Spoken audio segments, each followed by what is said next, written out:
Good morning, good morning, ladies and gentlemen. Today we are going to finish this chapter.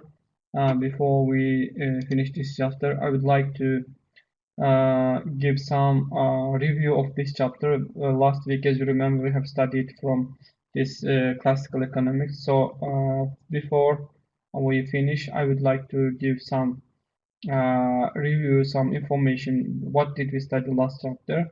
In last chapter, we studied what classical economists like Adam Smith, Jean Baptiste Say, David Ricardo, Thomas Robert Malthus, John Stuart Mill, and what was the main point of these classical economics? Main point of these classical economists was laissez-faire and laissez-passer, which means self-regulation. So these classical economists said that the economy, if there is a crisis or if there is a economic recession, the government should not make intervention. They will self-correct by itself. So there is no need to make a intervention. So laissez-faire and laissez-passer, in French, it means don't let them go and let them do.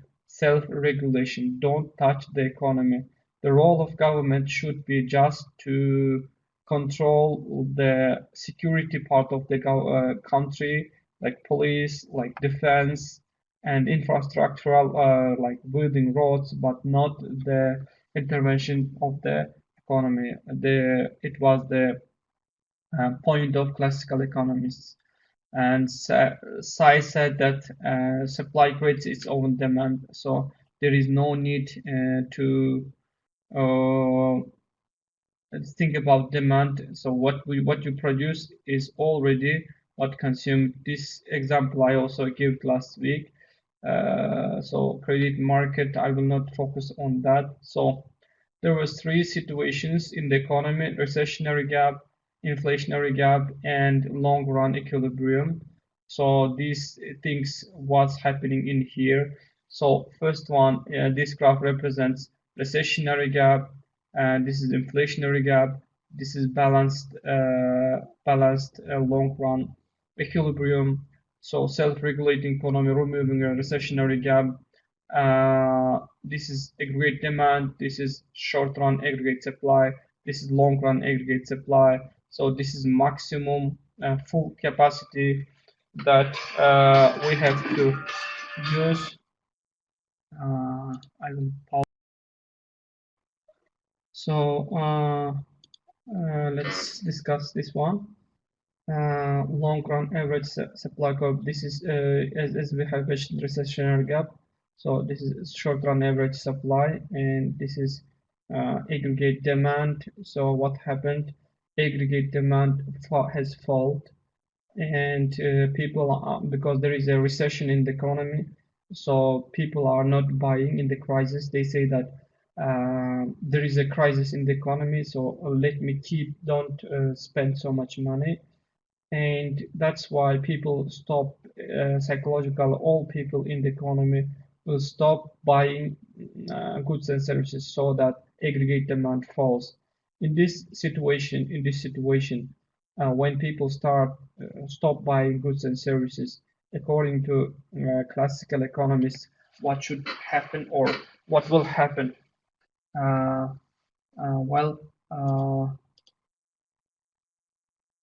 in this situation, according to classical economists, in long run,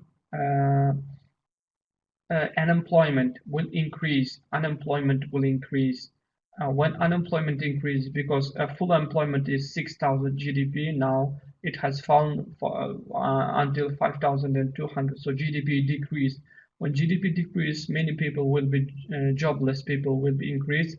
So when number of people are more with no job, what happens? When number of people are more with no job, then um, uh, with no job, well, what happens? Wages, salaries of the workers will go down because there are many people with no jobs. When wages decreases, when wages decrease, what happens? Aggregate short-run aggregate supply will increase and prices will go down. In the terms of situation when unemployment is high, jobs are less, jobs are less. When jobs are more, jobless people are more, the salary of workers will go down. When salary of workers will go down, what happens? Uh, it is good for whom? It is good for producers or short-run average supply.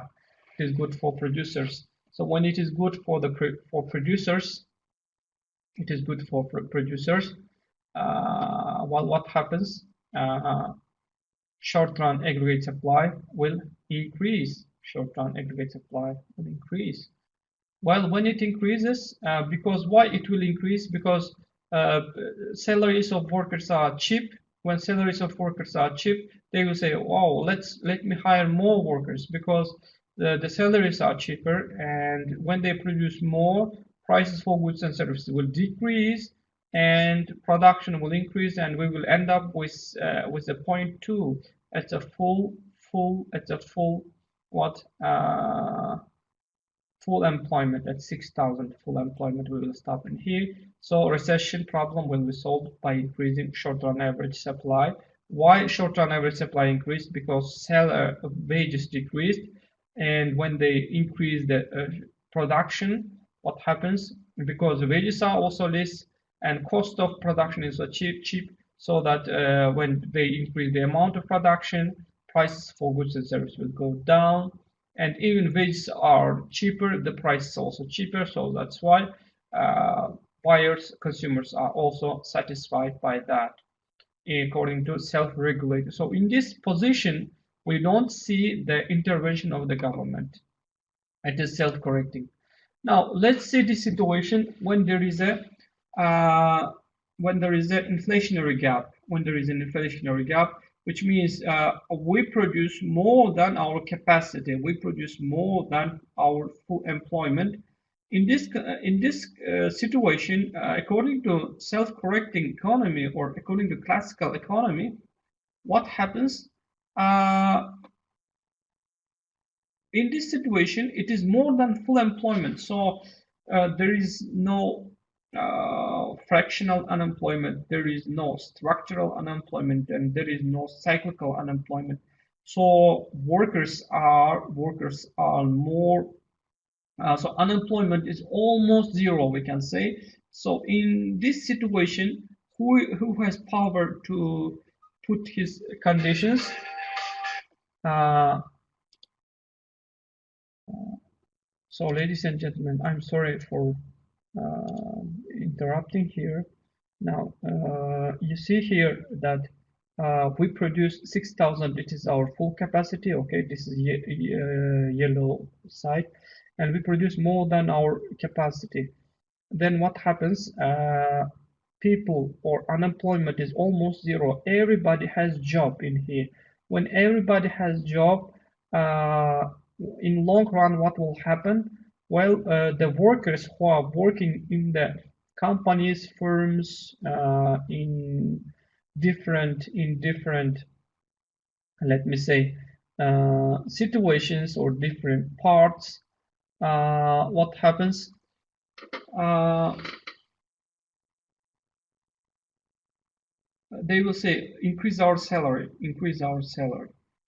Well, when job givers will have to increase their salary because there is no another alternative for job givers to choose another people who will work for their companies.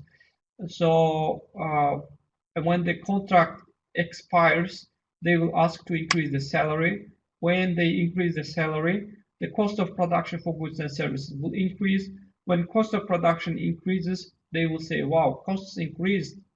Now I can't produce the 6,500 in this situation with this high cost.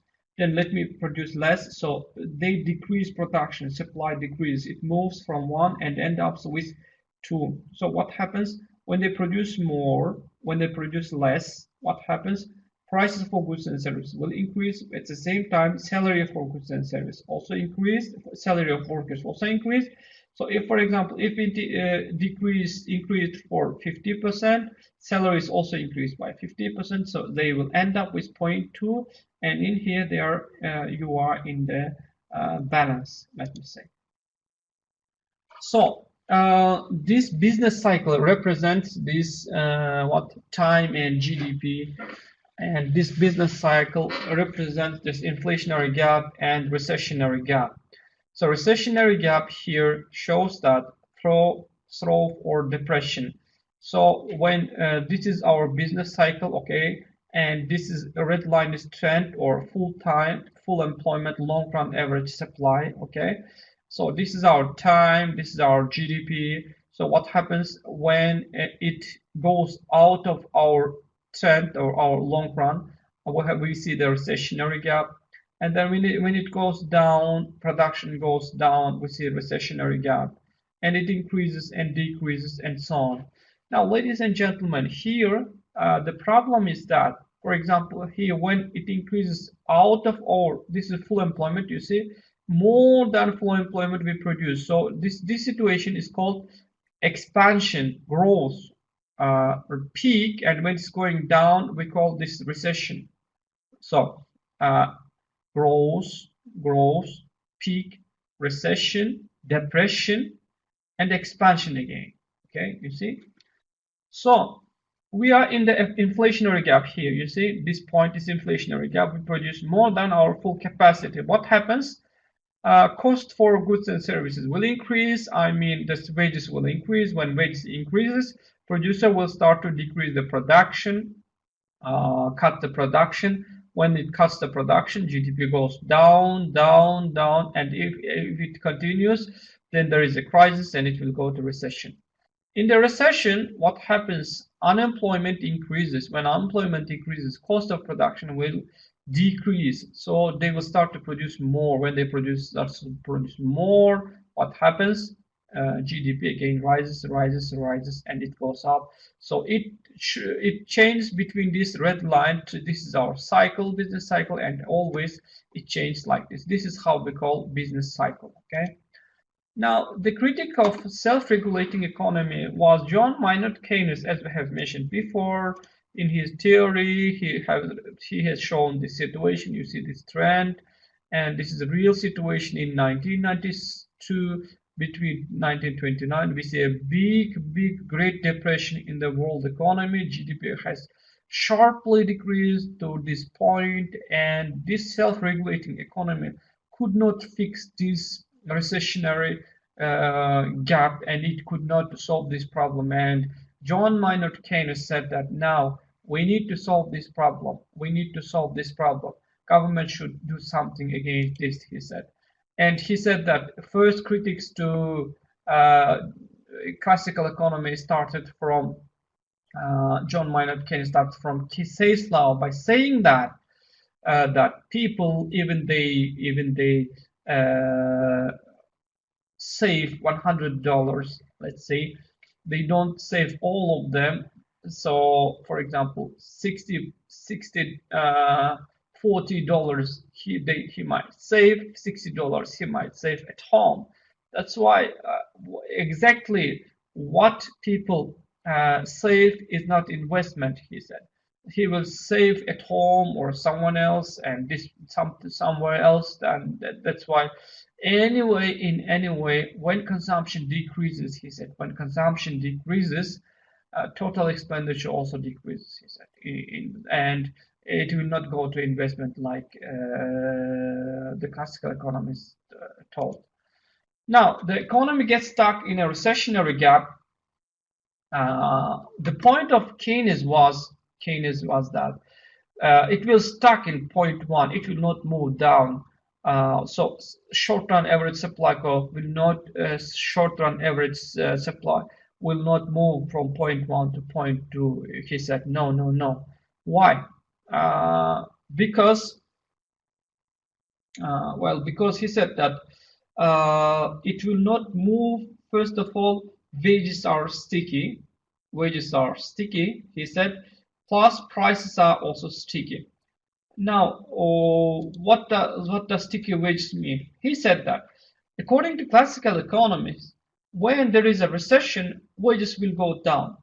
But he said no, wages will not go down. Why? Because there is a locked contracts. So lock contracts lock the wage. Even there is a crisis, Keynes says no, no, no, no. It will not decrease. It will not decrease because there is a how we call job unions or workers unions that bargain with job giver or employer, and they will say that if you decrease our wages, we are not going to work. So they have power to keep their what wages.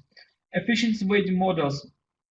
On the other hand, today's economists also say that if workers are more productive when you pay more wages. So if the job giver decreases its salary, what happens?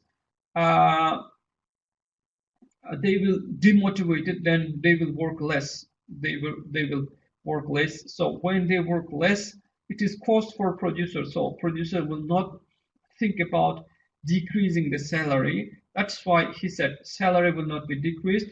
Plus prices will not go down. He said prices will not go down. Prices are not flexible as he's made because according to demand is because of imperfect competition and monopolistic elements. So prices will not go down and short-run average supply curve will not increase, he said. And at point one, it will stuck here, it will not move. But even it moves from 1 to 2, it will take times, maybe 2 years, maybe 10 years. I don't know, but it will take time. To solve the recessionary gap, the recessionary problem, John Maynard Keynes said that we need to make intervention. Who should make intervention? Government should make intervention. How it's going to make intervention? By increasing government expenditures, he said. So government just must give push to the economy so that it could take a relance and increase its production.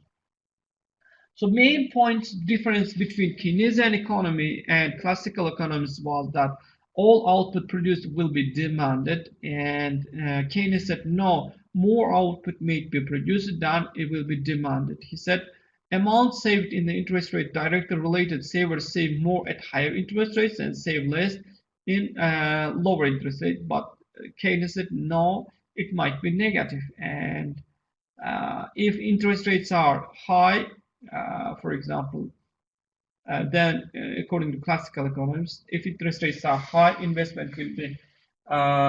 investment will be less. If interest rates are less, investment will be high according to classical economics. But Keynes said no, even interest rates are zero.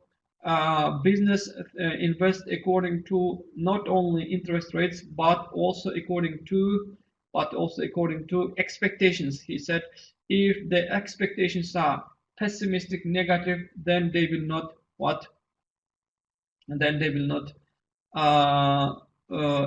invest. So yes, interest rates are important, one of them, but it is not how to say, it is not only one reason or only one factor that affects the uh, interest rates. So he said expectations are pessimistic. Lower interest rate may not stimulate additional investment. And according to classical economists, prices are flexible, wages are flexible, but Keynes said no, wages and prices may be inflexible downward, so it will not go down, it will not decrease. So here's the point: how long it takes wage rates to fall. So how much it will take to move from 1 to 2, and it will take a long time. That's why, according to what the Keynes might be too low, as we have mentioned before, because saving is not always equal to investment. That's why Keynes agreed that an increase in saving, which leads to decline in demand, does not necessarily bring about an equal amount of additional investment, which would lead to an increase in demand, because neither saving nor investment is exclusively affected by changes in the interest rate. And he said this is circular animal spiral. So what was the solution of Keynes? Well,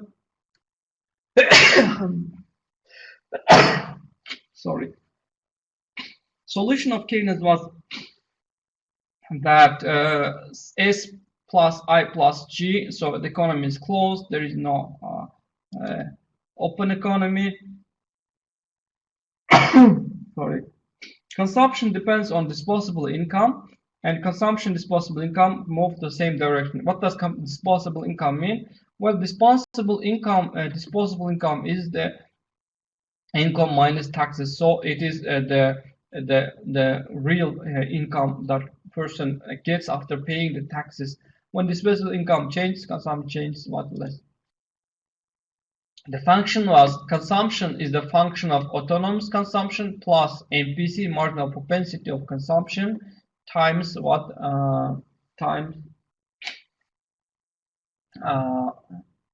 times disposable income YD. So MPC is how much of your money you spend, how much percent of your money, your income you spend for consumption, plus autonomous consumption. It does not depend on your disposable income. It is like fixed consumption. Even we have zero income, we have to spend some money, some required expenditures. That's why it is autonomous consumption plus the marginal propensity of consumption times your income. When you sum of them, you will have total consumption. And the consumption function, how to increase the consumption, rise autonomous consumption, rise disposable income, rise MPC, rise marginal propensity of consumption. So saving equals to disposable income minus consumption. So S equals to disposable income minus consumption function. And saving plus consumption, MPC plus MPC must be equal to 1. So why it is equal to 1? So how much percent of your income you consume, how much percent of your income you save, and when you sum of them, it must be equal to 1 or 100. And this was the example. I will not focus on that. This was the video about Keynesian economics. So what was the solution of Keynes? Well, Keynes said we must increase aggregate demand for 40, for example, and with multiplication effect, it will increase 160. So people will spend more when government just pushes the economy. It will go faster, he said, and it will go out of the economy. So Keynes, according to Keynesian, aggregate supply is not like this one, but like straight aggregate supply, like this in long run. So why it is like this? Price will not increase or decrease. It is constant. It is sticky. In long run, the job of government is just to increase aggregate demand from 81 to 82. But this is full employment, natural rate of unemployment. It goes up. In this situation, if government increases aggregate demand, inflation will happen. But when should government make intervention? When it's in recession, not when it is in the full employment. When it increases in full employment, there will be inflation. But in here, this policy will work out. But in here, it will not work out. So we see, so point C, when you increase from point C, let's say, to point 82, then you can help economy to increase the consumption, increase the aggregate demand, so GDP increases. It is good for the economy. On the other hand, if your economy is in here, when you move from 80 to 83, of course, prices will increase, and here we see the inflation. So according, can the private sector remove the economy from a recessionary gap? The economy is at point A producing Q1, Q2 is less than Qn. So economy is in a recessionary gap. So what Q1 to Qn. So we are here in recessionary gap. The question is whether the private sector consisting consumption, investment, spending can remove the economy from a recessionary gap by increasing the spending enough to shift the great demand curve right to the throw point. So point B. So can it by itself move from A to B? Keynes believed that sometimes it could not, no matter how interest rates fell, investment spending would not rise because of pessimistic business expectation with respect to future sales. Simple Keynesian model in the TP, and here we see that Keynes said the relation between GDP and consumption positive. So what happens when when consumption increases, GDP also increases. Investment, we assume that it is constant. We assume government purchase is also constant. And when you sum of them, why? Because in here, when your income increases, you consume more. Okay, when your income increases, and it will not start from zero. It starts from here because we have what autonomous until to this point we have autonomous consumption, and after that, when our income increases, we start to consume more, because we start to consume more. And we see here the situation according to three states of the economy. So this is total production. TP starts from zero and starts from here, and this is amount how much we produce it. For example, 4,000. This is also 4,000. So it represents 45-degree line, our total production, or GDP. Okay, our GDP, it represents so how much we produce it. So this is quantity of amount, and this is the monetary value of this quantity amount. So this is our GDP. Now, second one, this is total expenditure. Total people spent money. So it is quite not straight. Okay, you see why? Because autonomous consumption we have, and then when our income increases, it also increases. Now Keynes said that if it is at a point Q1, then they will decrease. If it is at a Q2, it will increase, he said. Now, why it will decrease? Well, he says that if they produce more, they will see that they have overproduced it, and people are not buying their goods and services because they could not finish all the products, and they will say, "Oh, we have produced more. I think let's decrease the production." So they will decrease the production. But in short run, if the what do we see? Total production is greater than total expenditure. So people spend this money, but you have produced this money. So we see the overproduction here. We see overproduction, and what will happen? They will say, "Wow, let's produce less." In this point, with total production is here, but total expenditure high, we see the deficit of products. So let's produce more because people want them. So when you produce more, when total expenditure equals to total production, this is the point.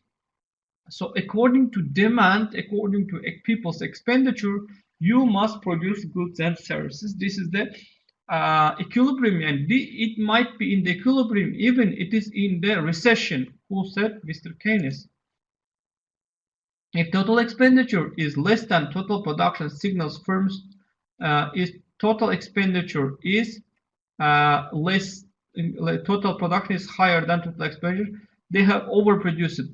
Firms cut back on goods that they produce, lowering the real GDP closer to output levels where economy is willing to buy. Eventually, total expenditure will equal to total production.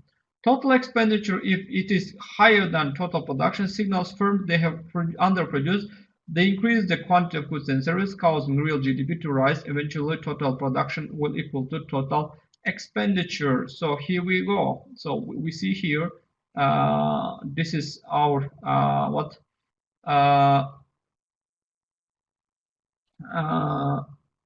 TP, total production. This is total expenditure, TE. So what do we see here in the equilibrium? We are in the equilibrium here, but our aim is not natural rate of real GDP. So we must increase our aggregate production or aggregate, then it will come to here. And let's see this situation. So what happens? So this is 45 degree our GDP, this is our total expenditure, and this is also the total expenditure to C plus I plus G. So what happens? We are here in Q1, and by forcing the production, you increase the total expenditure. So government increases total expenditure, then it moves, so GDP increases, it moves from E to E1. But if government will not make an intervention, then we will stay at E1 and do nothing. Okay. So the Keynesian aggregate supply curve represents that price level aggregate demand is less or more aggregate demand too. So its aim is to increase aggregate demand, decrease or increase aggregate demand, and this is aggregate what supply.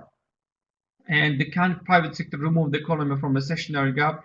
Keynes says no, only government's intervention, it might be done.